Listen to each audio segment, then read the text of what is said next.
sulit kalau sudah jatuh dalam kondisi yang berat. Jadi lebih penting untuk pencegahannya. 3M plus itu yang perlu diingat ya. Jadi menguras, mengubur, menutup, dan plusnya pakai lotion anti nyamuk, pakai kelambu gitu ya. Menghindari menggantung baju-baju atau barang-barang sehingga mengurangi perkembangbiakan nyamuk. Assalamualaikum warahmatullahi wabarakatuh. Rumah Sakit Umum Daerah Kabupaten Jombang mempunyai inovasi pelayanan yaitu talk show Humas Menyapa, di mana dokter spesialis dan subspesialis memberikan sosialisasi dan edukasi kepada masyarakat Kabupaten Jombang dan sekitarnya. Semoga dengan adanya acara talk show Humas Menyapa Rumah Sakit Umum Kabupaten Jombang bisa memberikan manfaat dan keberkahan kepada kita semuanya.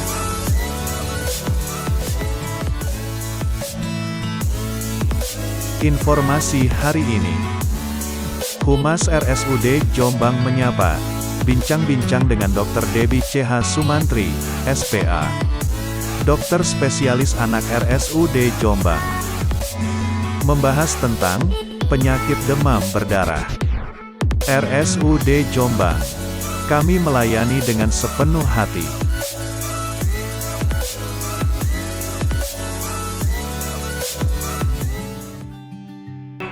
Halo, selamat pagi semuanya. Kita jumpa lagi di acara Humas RSUD Jombang Menyapa.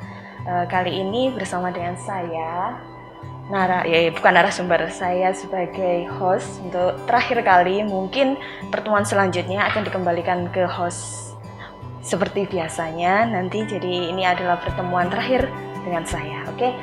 Saya adalah Ernia Rosita, sarjana keperawatan nurse, dan pagi ini kita ditemani oleh dokter spesialis anak yang cantik, ya, yang tidak ada di mana-mana, ya, ada duanya ini ya. Saya perkenalkan dulu Dokter Debbie spesialis anak. Monggo Dok, disapa dulu pemirsa. Assalamualaikum warahmatullahi wabarakatuh. Selamat pagi Mbak Nia. Selamat pagi semua. Ya. Perkenalkan, saya Dokter Debbie spesialis anak. Sekarang bertugas di bagian anak RSUD Jombang. Terima kasih banyak kesempatannya buat kami bisa hadir di Humas RSUD Jombang Menyapa. Siap. Pagi hari ini kita akan membahas tentang apa Dok? Demam berdarah, infeksi. Ya benar. Infeksi virus dengue gitu Dok ya. Demam berdarah lah. Demam berdarah. Lebih dikenal masyarakat. Oke. Jadi kita akan membahas demam berdarah dengue ya Dok ya. Kira-kira kenapa Dok sekarang kok kita milih bahas ini? Apakah mungkin kasusnya meningkat? Biasanya kan kalau demam berdarah itu ada musimnya ya Dok ya, gitu. Nah sekarang kenapa nih Dok? Kita kali ini kok membahas itu? Ya. Jadi gini Mbak Nia, memang kenapa kita ambil topik demam berdarah ya? Karena kasusnya ternyata banyak ya. Kalau dulu kita kenal tingginya kasus demam berdarah itu cuma di musim hujan ya, bulan-bulan tertentu. Tapi beberapa tahun belakangan ini itu udah hampir sering kasusnya di sepanjang tahun. Jadi kita sendiri aja di RSUD Jombang ini hampir setiap hari mendapatkan kasus dengan demam berdarah, baik yang derajatnya ringan sampai berat, terutama yang berat karena kita kan rumah sakit rujukan ya. Jadi anak-anak datang sudah dengan kondisi yang kritis. Nah itu kan sangat disayangkan ya. Jadi kita angkat topik ini supaya harapannya kita bisa berbagi informasi kepada masyarakat. Bagaimana itu demam berdarah, apa yang perlu diwaspadai, dan pencegahannya tentunya supaya bisa menghindari resiko terjadi demam berdarah yang berat pada anak-anak. Ya, oke, tadi sudah disebutkan oleh Dr. Debbie. Kita nanti akan membahas putar tentang apa sih demam berdarah dengue itu, karena mungkin masyarakat banyak yang masih awam ya Dok ya. Terus habis itu yang kedua nanti kita bahas gejalanya, kemudian pertolongan pertama yang bisa dilakukan di rumah, terus kapan harus dibawa ke vaskes, dan kemudian mungkin tentang pengobatan, upaya pencegahannya. Selanjutnya mungkin kita langsung bahas tentang penyebabnya ya Dok ya. Karena orang-orang ini kan kayaknya ada yang familiar dengan istilah demam berdarah, ada yang dia itu paham, oh ini karena apa, tapi kebanyakan kayaknya orang-orang semerapnya, taunya itu karena nyamuk dok ini. Nah itu bener nggak sih dok? Apa karena si nyamuk nakal ini yang suka menggigit sembarangan? Monggo dok. Ya, jadi penyebab demam berdarah itu adalah virus dengue ya, virus dengue yang salah satu tahapan hidupnya itu ada di tubuh nyamuk. Jadi virus dengue ini untuk bisa menulari ke anak-anak kita, dia harus punya kendaraan lah istilahnya. Gitu. Nah itu yang disebut vektor. Nah itu nyamuk Aedes aegypti yang menjadi vektor, dia bisa menularkan dari satu anak ke anak yang lain. Oh gitu. Jadi karena virusnya ya dok ya, bukan ya, karena virus yang ada dalamnya. Oh virus yang ada di dalam tubuh nyamuk gitu. Ngoten. Terus kita kalau cara mendeteksi awal, maksudnya itu gimana dok? Kira-kira kayak orang-orang itu aware. Kira-kira pertama, kayaknya ini kena ini nih, kayaknya ini kena ini nih, gitu gimana dok? Jadi gejalanya dulu ya, kita harus tahu. Gejala utama demam berdarah itu harus ada panas tentunya ya. Jadi nggak mungkin demam berdarah tanpa panas. Jadi pertama itu demam dulu, biasanya 1-3 hari. Dan ada ciri khasnya, biasanya demam berdarah itu panasnya tuh tinggi, terus dia tuh nggak respon dengan obat penurun panas biasanya. Gitu. Jadi keluhan ibu-ibu tuh, dok anak saya panas, sudah minum obat, kok panasnya nggak turun-turun. Nah itu harus hati-hati ya.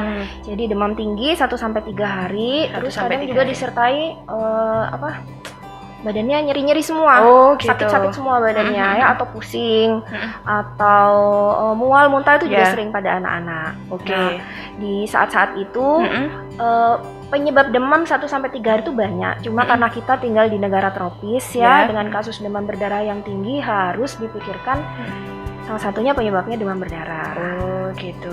Jadi ada gejala khasnya ya dok ya. Nyeri demam disertai nyeri sendi mungkin ya dok. Itu namanya nyeri sendi ya dok ya. Itu sama demamnya mungkin berlangsung selama beberapa hari dan tidak mempan dengan penurunan panas. Seringkali gitu. begitu. Ya. Seringkali kayak gitu. Itu patut curiga ya dok ya. Terus selanjutnya mungkin tanda bahaya dok. Misalnya kapan sih kita merasa bahwa wah ini perlu diwaspadai, gejala seperti apa yang perlu diwaspadai oleh ibu-ibu yang ada di rumah biasanya. Terkadang kan mereka mengiranya alah ini paling flu, mungkin seperti itu ya dok ya, dikira flu atau dikira sakit-sakit yang lain. Nah kalau demam berdarah, khusus demam berdarah ini yang khas seperti apa dok? Ya jadi yang perlu kita kenali itu tanda bahayanya ya. Kalau demam kan sering ya Mania, penyebabnya juga banyak demam. Nah kalau demam berdarah justru tanda-tanda bahaya itu yang harus kita ketahui ya. Misalnya apa? Nyeri perut ya. Jadi hati-hati kalau anak kita panas terus ada sakit perutnya. Terus yang kedua muntah. Muntahnya tuh tapi muntah yang sering ya. Jadi akibatnya minum nggak bisa, makan nggak bisa ya, minum obat nggak bisa. Terus perdarahan ya. Perdarahan baik itu perdarahan mimisan misalnya atau gusinya berdarah, pokoknya ada perdarahan mukosa itu. Lalu tanda-tanda yang lain misalnya sesak, badannya lemes atau sampai nggak sadar, atau perutnya bisa nyeri sekali sampai kembung, itu juga bisa. Itu salah satu tanda bahayanya. Untuk yang lain-lain bisa diketahui dari pemeriksaan laboratorium biasanya. Itu nanti ketika di Vaskes ya dok ya mungkin. Jadi tadi mungkin Dr. Debbie sudah menjelaskan tanda bahaya awal yang harus diwaspadai oleh ibu-ibu sekalian yang punya anak kecil ya mungkin dok ya. Tapi kayaknya ini penyakit ini nggak cuma nyerang anak kecil ya dok ya, dewasa bisa ya dok? Jadi bisa anak sama dewasa. Dewasa juga bisa, remaja bisa, anak bisa ya dok? Semua bisa. Jadi waspada. Nggak cuma anak kecil, karena sekarang ini kan kadang-kadang itu orang-orang itu ngiranya demam berdarah itu cuma nyerang anak kecil dok. Ya ternyata semua bisa gitu. Terus sudah bahas tentang gejala, tanda bahaya, derajatnya dok. Kayak apa, mungkin ada kayak apa ya, stadium ringan, sedang, berat gitu. Mungkin bisa dijelaskan dok tingkatannya dari demam berdarah. Jadi demam berdarah ini dasarnya sih ada fase-fase ya, ada tahapannya.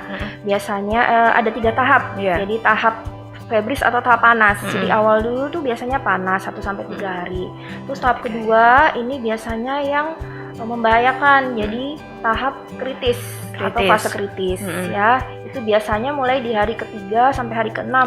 bisa sampai hari ke-7 panas, sejak awal panas. Terus yang tahap ketiga itu tahap pemulihan atau penyembuhan. Biasanya kalau sudah di tahap itu kondisi anak sudah mulai membaik. Gitu.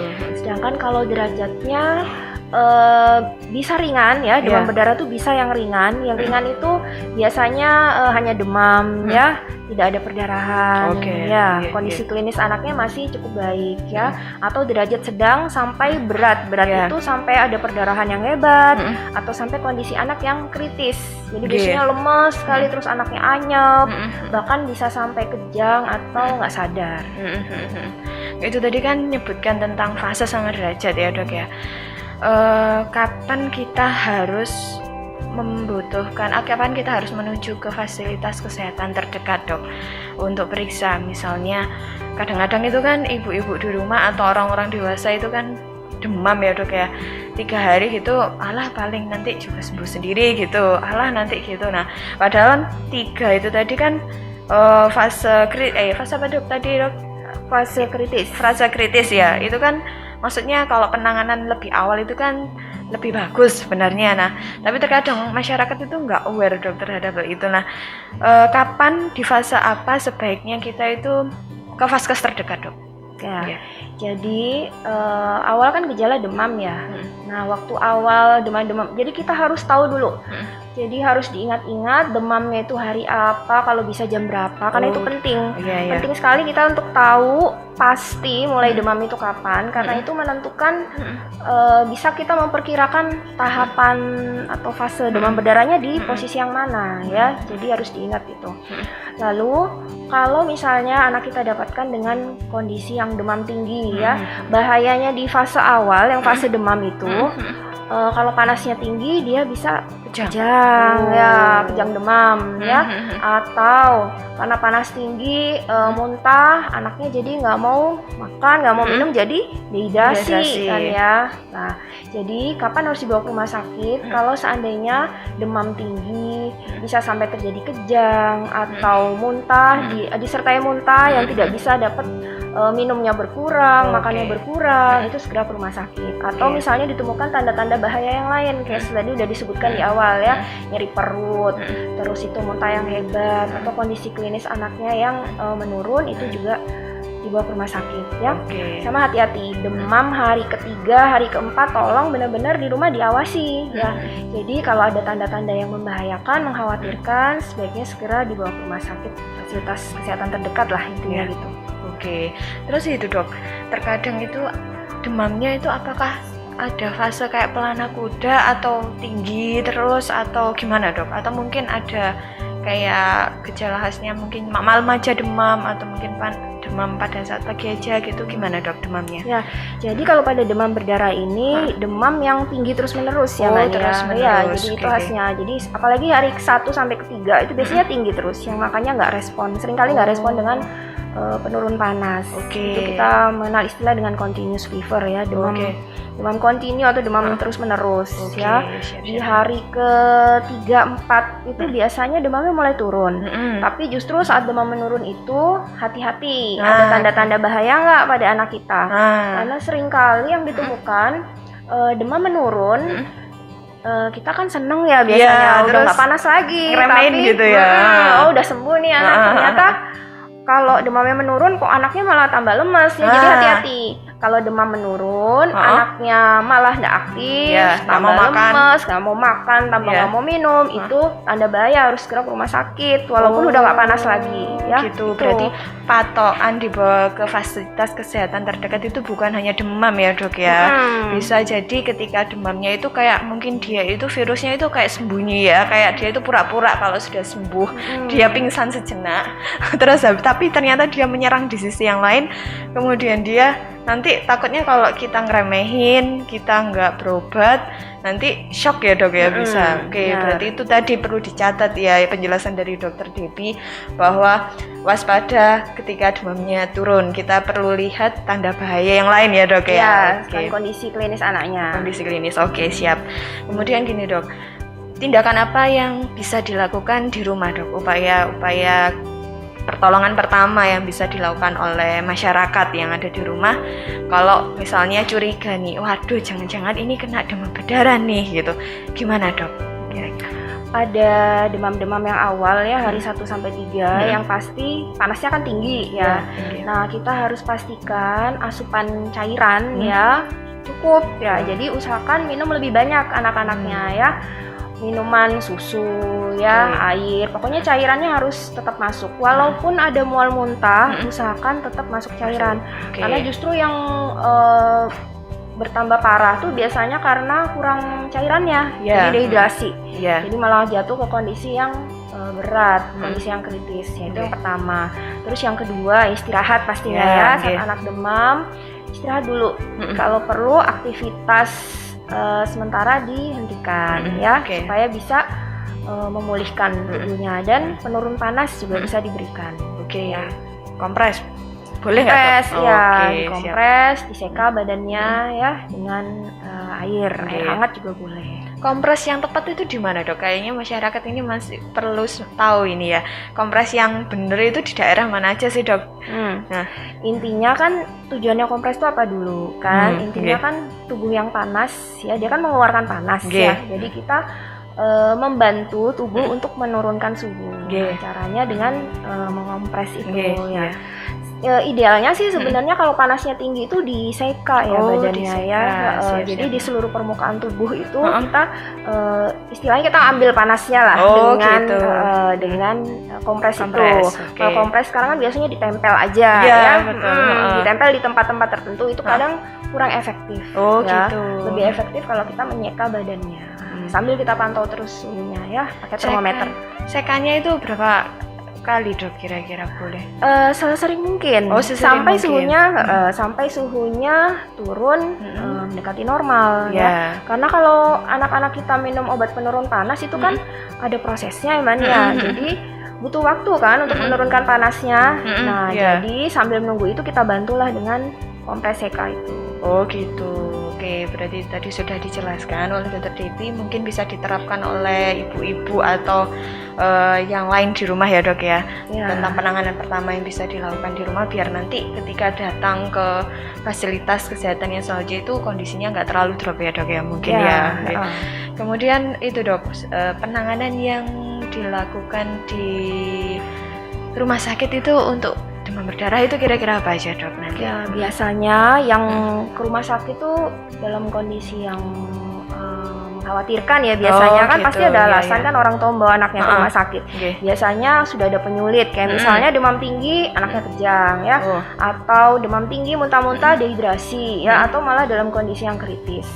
Nah intinya kita harus tahu kapan saat yang tepat membawa ke rumah sakit, jadi jangan sampai kelewatan. Tanda bahaya itu yang perlu diingat.